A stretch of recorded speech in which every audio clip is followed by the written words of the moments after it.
Welcome to Goodwin Live. It's Monday the 10th of June and welcome to the live show where we have, as usual, four guests that we're going to chat to, and I'll start off by telling you the last one first and we'll then come back.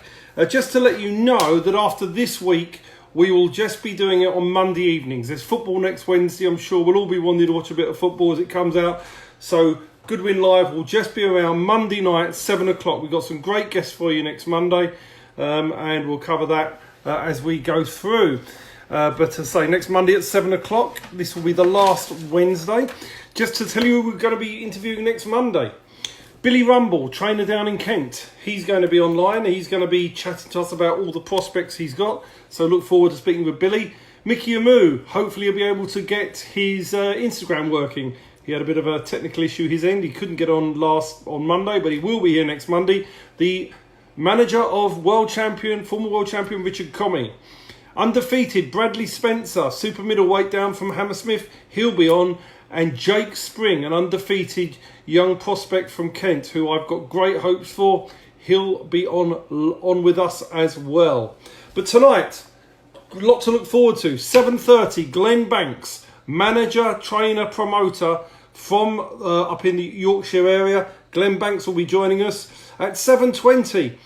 I call him a veteran, but he's only had 10 fights, but he's crammed a lot into those 10 fights. That's Justin Menzie. 7:10, Jack Hughes, a man that has a lot of stories at boxing. He's been a pleasure to deal with. I've got to say, one of the most likeable chaps you can deal with. That's Jack Hughes at 7:10. But first, and not least, the current Southern Area featherweight champion, undefeated in 11 fights. He's managed by Mickey Amoo. I hope he's better with his Instagram than Mickey is. It's RAMEZ MAHMOOD. So we're going to try and get hold of RAMEZ for you. Let's get hold of him. Yes, and he's here.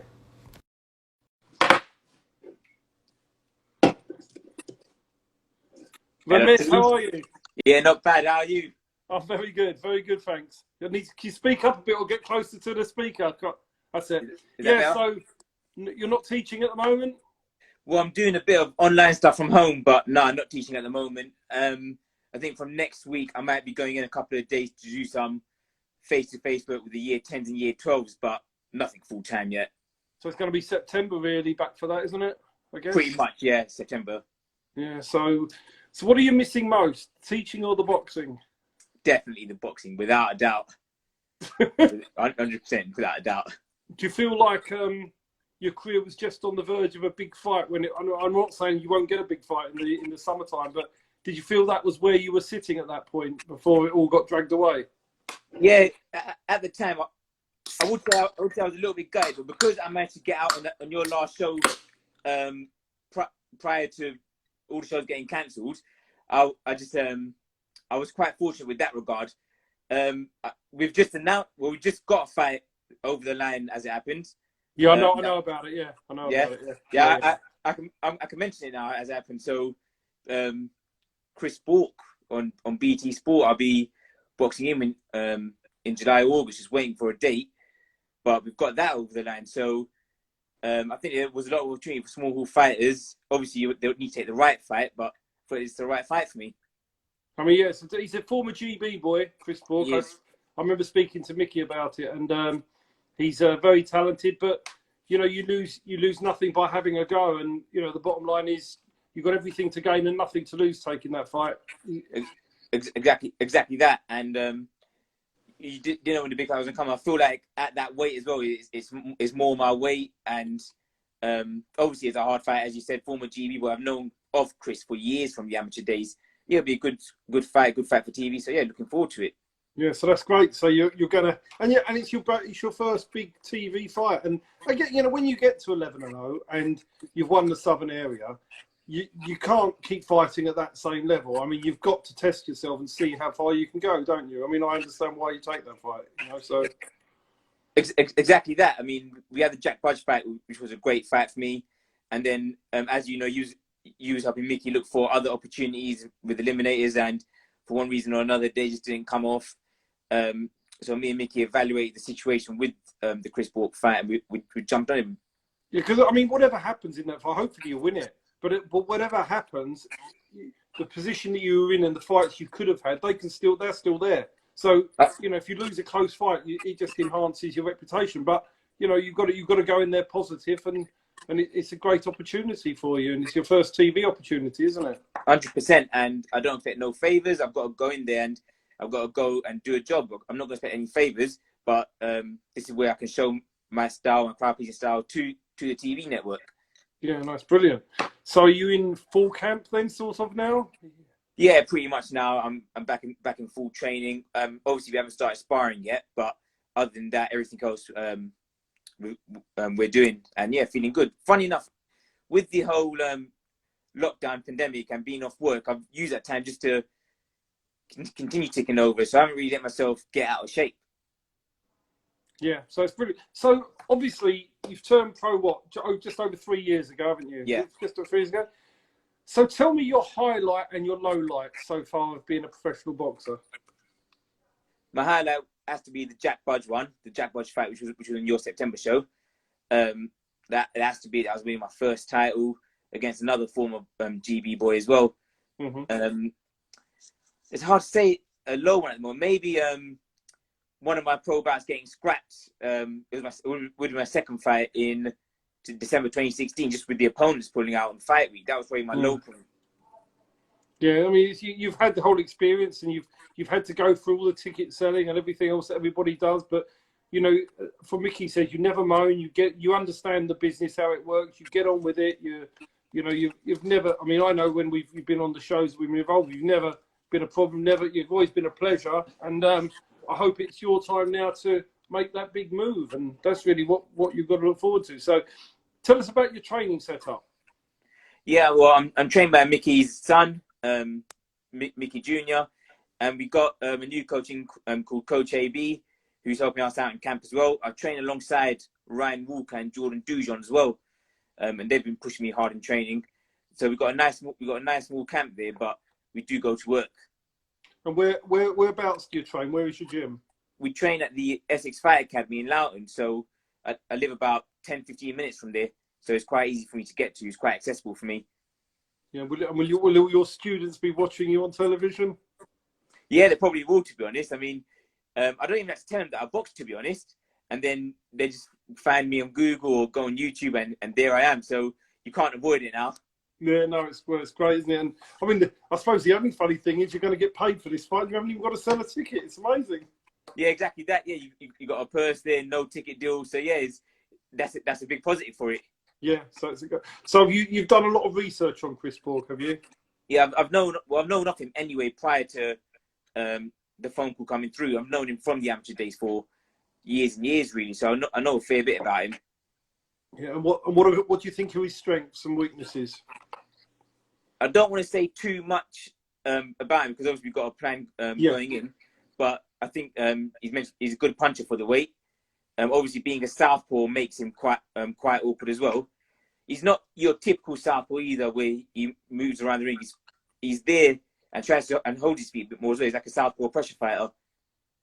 Yeah. So have you fought any southpaws before? I fought a couple as a pro, but not at that level. And how do you find it? Do you find it much different, or do you find it easy to adapt? I wouldn't say it's easy, but I don't find it much more difficult than the orthodoxes, really. What about sparring? Are you going to be finding much southpaw sparring? Do you think it's going to be hard to get it, isn't it? Well, it's hard to find southpaw sparring as it is. I think at this stage, we've got a few people in mind that we want to ask whether or not they'll start sparring it or not is a different story. So we'll ask about and we'll see where we go from there. That's good.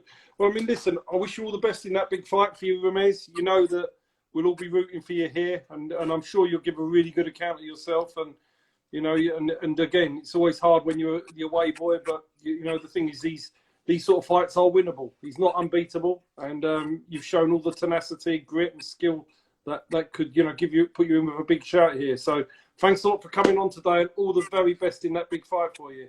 Thanks a lot, Steve. Thanks for having me. Yeah, pleasure, RAMEZ. Thanks a lot. Cheers, mate. And that's RAMEZ Mahmood, who has just announced a very big fight for him up in the summer.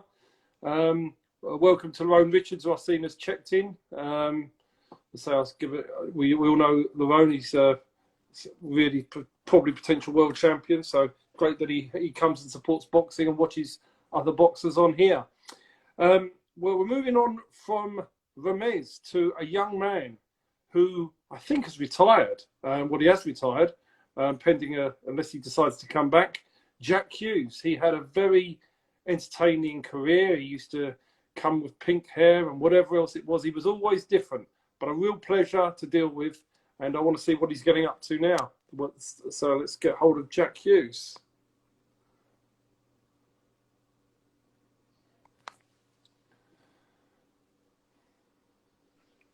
Yo, Oh my God, I knew it. It's happening, Steve. What is happening? How are you, mate? You good? Yeah, good, G. What are you dressed as? Oh, it's my bunny hoodie, innit? Like, the How have you been in lockdown? yeah, mate. Lockdown is the best thing to ever happen. The best thing to ever happen. I don't Why? see what I just do what I want. Like, I've got no responsibilities. I don't have to go to work. Like, just live life normal, man. Like, if you're happy with yourself, I just don't see what the big deal is. Like, No. no, What, don't what get have it, you mate. been? I mean, what have you been doing? Have you actually been keeping? Do you bother to keep yourself in any shape anymore, or have you just let it all go now?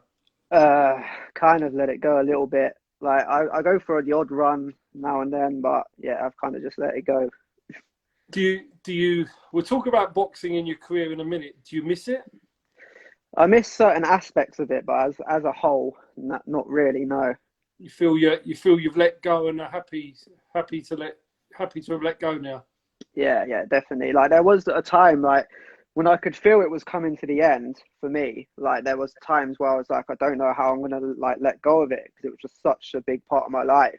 It was, And yeah. then yeah, and there was like kind of like bitter aspects on my end, like when I was thinking to myself, like, how am I going to cope with seeing people on my Instagram and seeing them doing well and me being away from it. But once I come to terms with it and like come happy in myself, it was kind of easy to let go of it, to be honest.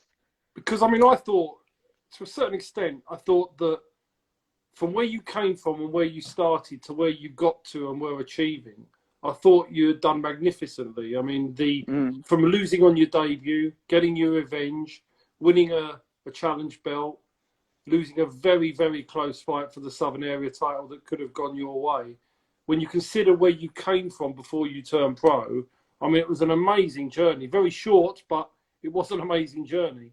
Um, what actually, obviously, I mean, we know you used to tattoo the stuff of your gyms. You were very passionate towards boxing. So Mm. what made you decide to retire?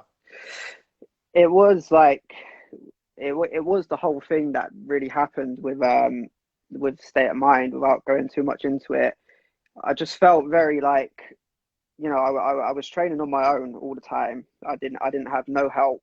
I was going to, like, when I was sparring, I was doing it I was doing it all myself, really, as I said, without going like too much into it, and it just took a lot, like a lot out of me. And then But when when it you moved, comes, but you moved to Robert Lloyd Taylor afterwards, didn't you? So yeah, yeah, you changed trainers. I mean, because boxers in their careers. Not many stay with one gym. It doesn't work out, and they change gyms. And mm, so, but to me, it looked like you were really happy with Robbie's gym, wasn't you? So why retire when you'd already left one gym and gone to the new one? yeah. I was really happy with at Rob's gym. Like, me and Rob are still good friends. I still keep Yeah. in contact with him, and I keep in contact with a couple of the other lads from down there. But it was just like the damage was done. Like, when I was there, I just did not enjoy training anymore. Like, I just didn't really enjoy the whole aspect of fighting. Like, when I even think about my last fight, like, I wasn't really in great shape, and like I was just kind of like training. It just like when I was at work, like, I just could never wait for the day to be over because I wanted to just get down the gym straight away. And I would just stick around, hang around the gym, even when I didn't need to. And like, that's how much I loved it. And when I was at Rob's, after, like, as I said, the damage was kind of done, I just remember just hating every moment of training. I just remember hating the whole experience of being a boxer, which was just like, just unheard of for me because I used to love it so much. So what does life hold for Jack Hughes now? Well, I'm not too sure. Like right now, I'm very happy like in myself. Like I think like since I moved away from boxing, and this was a big part to Rob as well. Like I really feel like I found myself like as a person, and I think a lot of that was when he took me on holiday to Jamaica. So now I'm just really just working on myself and just trying to make myself as good as a person as I can be, and just trying to find out what I want to do with my life, really.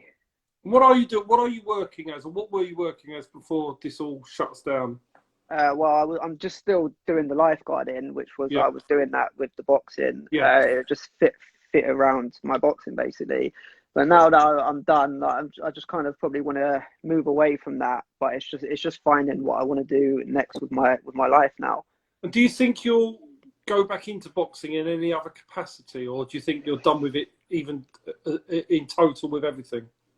Um, I mean, never say never because I've said that before, and I turned pro and all that. But as a whole, with fighting, I think it's probably over Yeah.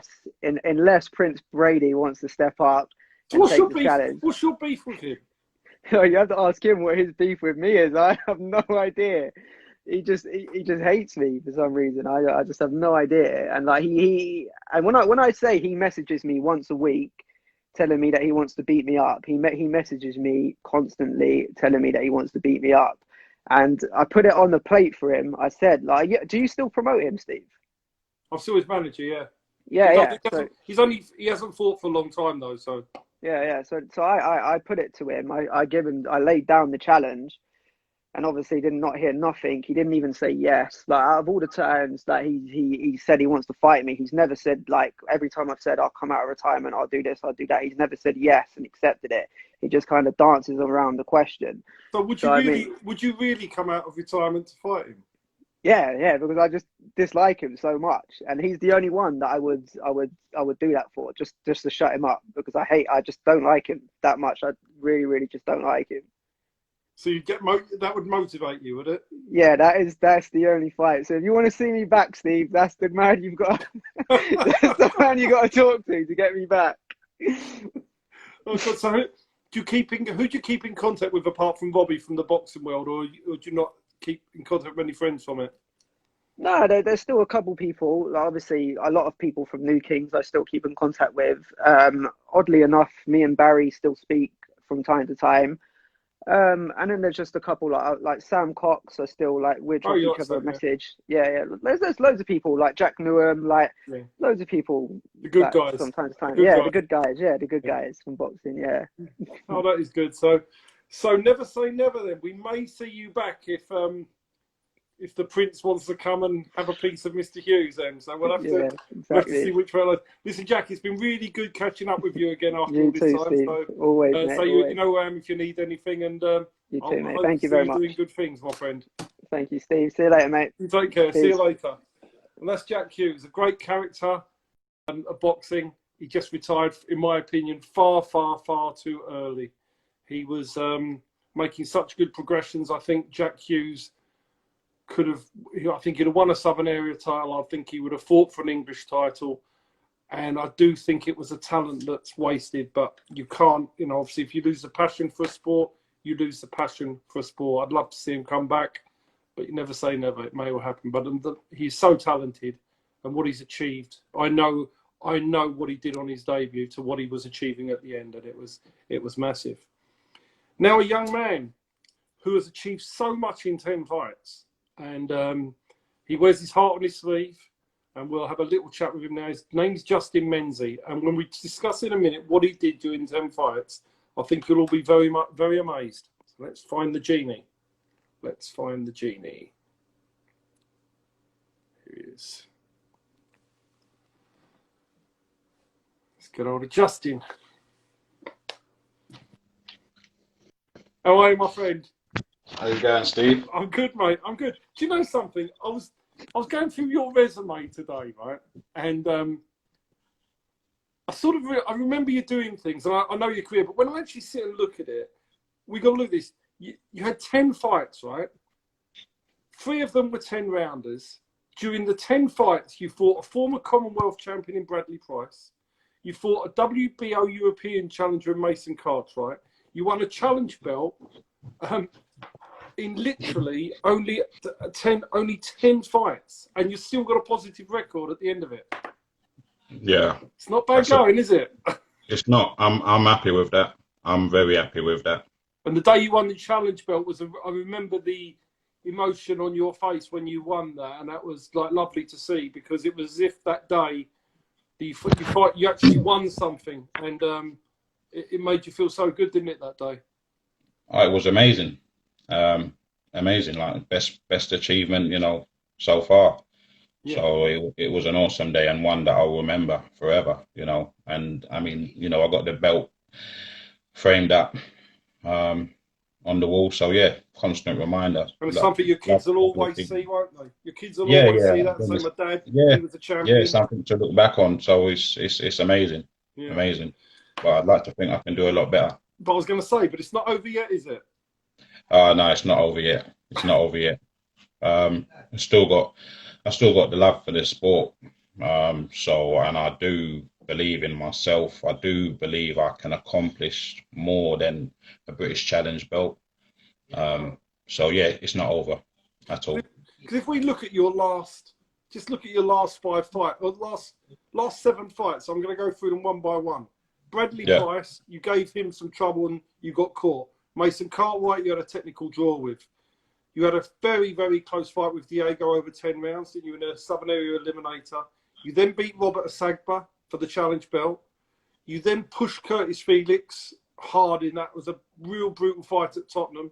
And Curtis Felix, as you know, has gone on and fought for the English title since. So that was and then you beat an undefeated kid in Chavez Campbell, didn't you? I mean, these are really good performances. And your last fight against Jamani, you just have to put that down to one of those days you really shouldn't have been in the ring. No disrespect to Jamani, of course. But, of course. Yeah, and I wouldn't disrespect him because he done what he needed to do, but he probably shouldn't have been there. So there's still time. So what do you now want in the rest of your time as a boxer now? What do you want? I want another belt. I want a Southern Area belt. Whether it be Southern Area, anything, English, British, whatever. I want another belt, and obviously to progress and get up there, you need the belts. Yeah, well, there's no doubt that talent-wise, you're more than capable of winning a Southern Area title. There's no doubt. There is no doubt about that. I mean, you've shown that in many occasions, and I think that's a realistic aim, isn't it? I mean, again, we want boxing to come back. You're 37 now. Do you feel that age is against you, or do you feel it doesn't matter? I don't think it's against me. It's not against me. It all depends on my body at the end of the day. And how do you feel? I feel good. For me, obviously, boxing is a mental sport much as it is physical. So for me, if I can get in there with someone like Chavez, anyone in their early 20s, mid 20s, and me in my late 30s, and I can give them a run for their money, beating them, whatever, then for me, that just lets me know that age is nothing. But your coach has just made a really good point. He's just said low miles on the clock. And that is so true. You can be, I've seen fighters at 24 who are absolutely burnt out and are shot to pieces. Do you know what I mean? Because they've had too many hard fights from a young age, war after war after war. And you haven't had that. You've had, you've got quite an elusive style. So even when you're in these fights, you're not actually getting hit that much. It's hard to hit you, isn't it? Well, you know what, Steve? I've been very fortunate in that aspect. And again, my style being very at me so much. So, that's a plus. Yeah, so that is it. And I guess you're one of those that people don't automatically look and think, I want to fight him, because they know it's going to be a very, very awkward night for them, isn't it? It's not. You're not easy to fathom out. I'd like to think so. I'd like to think so. I mean, Yeah. if I was somebody else and I was looking at me, I don't think I'd, you know, yeah, it's not an easy fight at all. And would you say that Bradley Price is the best fighter that you fought? Well, obviously on paper, he's the best fighter that I've ever fought. And again, obviously there was mixed opinions. You know, the fight was called off prematurely, I believe. But look, it is what it is. But that's definitely the best fighter that I've fought. Yeah, without a doubt. I mean, you were doing well in that fight until you got caught, wasn't you? You know, you got to be fair. If people watch that fight back, you were doing very well until. But he does hit, and in boxing, one punch can change it, and the referee jumped in quite quickly. Just one of those things, isn't it? It's just, you know, I think there were sometimes referees are under a lot of pressure, and they make, you know, I think because at that time I think it was your fourth fight, and I think, yeah. And to me, I think the referee was thinking, hold on, we got a 4-fight novice in with a former Commonwealth champion, and I think psychologically they're thinking the first sign of damage, the first sign of trouble, they jump in, and I think that's what happened in that fight. To be honest, if it had been the other way round, Bradley Price wouldn't have been stopped. Yeah, I know there was a lot. I know that was a time when there was a few fighters who had been really seriously hurt around that time. A couple of fighters, you know, as we know, a couple of fighters that had lost their lives in the ring. So obviously the you know, the referees, they do have hard decisions on the night. And then obviously, yeah, I can fully understand that with me, you know, only being a 4-fight novice at that time, fighting someone as, you know, a bigger name as Bradley Price, and, you know, not forgetting that that was my first fight back after the 2-year ban. That's right. You know, so yeah, obviously I can understand where people, or the referee. Oh, by the way, let me just say about the ban, he was not done for drugs or anything like that. So let's get it out of the way. There's no problem. It wasn't drugs. So yeah, carry on. No, nothing to do with drugs. Yeah. But yeah, I can understand where the referee would have, you know, they had to make their decision, so I can understand it. Yeah. So now how many children do you have, Justin? I've got three boys, 16. My 12-year-old will be 13 on the 21st of this month, and the 9-year-old. Will you let any of them box? No. Why not? There's you know what, you were speaking about it I think one of the weeks on your live shows, and it was just something where you were saying you've got to make it in this game. You have got to, and again, obviously it's all about tickets and all that stuff. Yeah. So it's a hard game. Yeah. And for someone who's done it, been there, there's a lot more easier ways to make a living. Definitely agree. No, I do agree. And you do have to have, I do believe you've got to have just that little something special, you know, to make it to the top. Well, you've got to have something really special to make it to the top and to get to a certain level. I do believe I've got something special to make it to a certain level, and that is still yet to be shown to its full capacity in the ring. Well, I've got to say, I'm looking forward to us getting back. I'm looking forward to helping you get the opportunities, because if anybody does deserve to go and fight and win a Southern Area title, it's you. And yeah. And I hope that we're able to help you fulfil that journey and that hope, because that would be great if you could have a second belt to show your kids. So thanks a lot for joining us once again, Justin. You look after yourself. Lovely. Thanks for having me, Steve. Pleasure. Always a pleasure. Take care, my friend. Nice one, Steve. Take it easy. Bye, bye. Cheers. So we've spoken now to 3 boxers, and now we've got a manager, trainer, promoter from up in the north of England, one of the good guys of boxing, Glenn Banks. So let's get hold of Glenn. Let's get hold of Glenn. Hopefully he's here.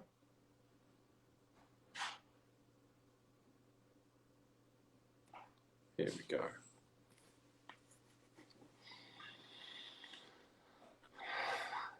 How are you, Glenn? Hi, Steve. How are you doing? I'm good, mate. How are you? Yeah, very well, thank you. Good. So, you got 3 hats, haven't you? You got the trainer, the manager, and the bit of co-promoting, haven't you? Co-promoting, yeah. I've done 3 or 4 shows over the last 12 years. Not many. No. What do you prefer? Training and managing. The promoting's hard work, isn't it? Very, very hard work, yeah, especially when you've got no sponsorship or any help and you're just doing it all by yourself. It's very tough. But the ones that I have done, they've all been a success. Yeah. Made a few quid, which is rare. Yeah, it's not easy, is it? It's not easy. So yeah, just I've never had anything to keep going with it really. There aren't many boxes in my area to keep things going, unfortunately. Is it still the same problem? I remember coming up and speaking to you. God, I don't know how many years ago. It was maybe 9 or 10 years ago. And I remember sitting there and you were saying that it was just really hard to get the boxes. Is it still the same now? The amateur scene's picked up a lot. So there's like 4 amateur clubs in York. And I'm not the only person doing professional boxing in York now. There's Henry Wharton and his club doing it. So it is picking up. So hopefully in the future we can all work together in some capacity and get it going again. So how many boxers do you look after now, managing or training? I manage about 10 or 11 now. I think it's 11. God, you've really grown then. You've really grown. I've never contacted a boxer. They've like messaged me on Facebook or got in touch with me, and I've told them what I can do for them, home and away. And, that is good going. And how many of them are home, and how many of them are on the road? It's 50-50 now. Is it? Yeah, so it's turning around slowly, but. But how's your wife about the How's your wife about all the weekends away and travelling down the M1 and all that? Is she okay with it still? I've never had any trouble off the missus. She's allowed me to follow my dreams, and she's a good woman. Yeah, very much. Because I think you need that in boxing. Because if a man hasn't got his wife behind him in boxing, and they're doing all even boxers are the same. I think it's very, very difficult. I mean, the amount of boxers whose careers go down the path because the woman at home's not happy with all the time they're giving up. It's very difficult. It takes up a lot of your life, boxing, doesn't it? A lot of my life, yeah. But I'm obsessed with boxing. I always have been. So the missus knew, when I first met her, I'm a boxing geek. That's what I do. I was boxing at the time when we met, so I had my own little amateur career, 35 fights. And then. And what's your best moment in boxing so far, as a manager, trainer, promoter, whatever? What's your best moment? I'd say, obviously, they've been doing the shows successfully. Any away win's a good moment. And if you have to give me one day, one fight, one moment. It's hard to say. I was chuffed for Harry when he won that Masters bronze title. But I've underachieved really as a trainer and a manager. I should have won area title, English title, but we've been unlucky. They've always been on the away side of shows, and it's a lot harder to win when you're going away, isn't it? I mean, you know that. It's hard. I'm not saying you can't. It can be done. I mean, I took Dion June up to Manchester, and he went and beat Sam Hyde for the English title. But you're up against it when you go away. You know that's tough. Yeah. So much harder. It's so much harder. Yeah, I agree.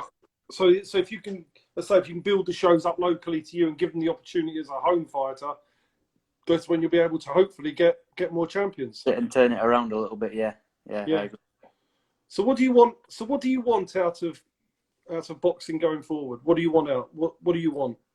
Well, obviously, I'm just same as any other trainer and manager. I want to be successful and for the boxers to win the titles. But the ultimate dream for me has always been, as a trainer or a manager, I'd like to go to America, to either Las Vegas or Madison Square Garden. Yeah. That's the ultimate dream. I think a lot of managers and trainers would say the same. Yeah, I mean, I brokered a fight for a fight right in Madison Square Garden, and my son Josh done the corner. Yeah, I mean, if I can achieve that, then I'd be really, really happy. No, it was a great experience for them. So I mean, they went backstage and done the corner. Only lasted around the fight, but at least they got to go. Yeah, you got there though. Sorry, you got there though. We got there. We wasn't our fighter, but we just brokered it. But they helped out in the corner. So for them, they've done a corner in Madison Square Garden live on telly. So it's it's something for them, isn't it? That is something for them forever, isn't it? So yeah, exactly. Remember. So who is the best fighter you've worked with? So again, it's hard to say. They all bring different qualities and talents. So. But Harry Matthews has been the longest one, hasn't he? Yeah. Like he brings a lot of qualities. Like brilliant trainer, always in condition, always fit. Harry I had a boxer called Lee Stewart. Unfortunately, he's passed away a few years ago. Very skillful, massive fan base. He was brilliant to work with. Yeah. So, Yeah. so looking at things outside boxing, do you work outside boxing, or is boxing? Yeah, I've always worked. I work for a business called Porter Cabin Limited. I'm a fabricator welder in the maintenance department. Really busy, always has been. And I So do you've the got to do boxing that in the day, train at night, Yeah. manage. My Yeah. God, my God. So my days normally start at 6 in the morning and I'm finish at 10 at night every day. Do you ever get tired?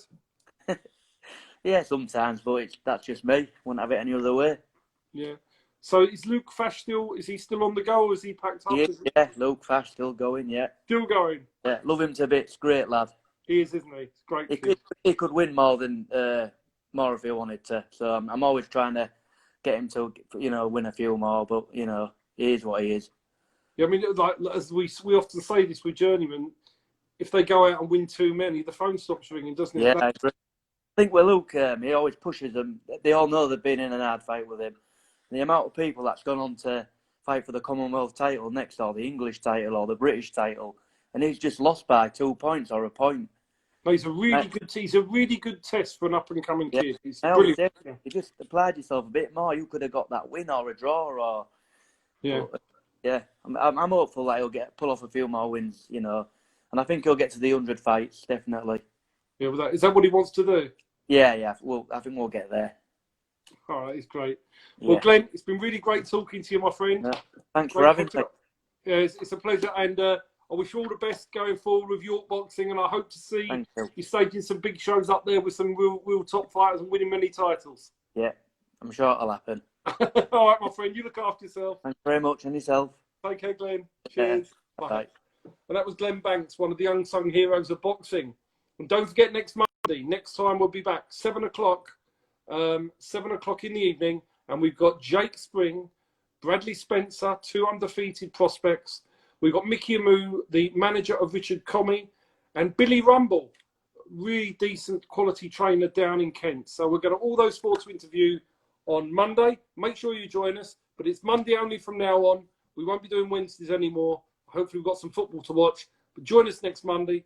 Thanks so much for watching, and we'll speak to you next week at 7.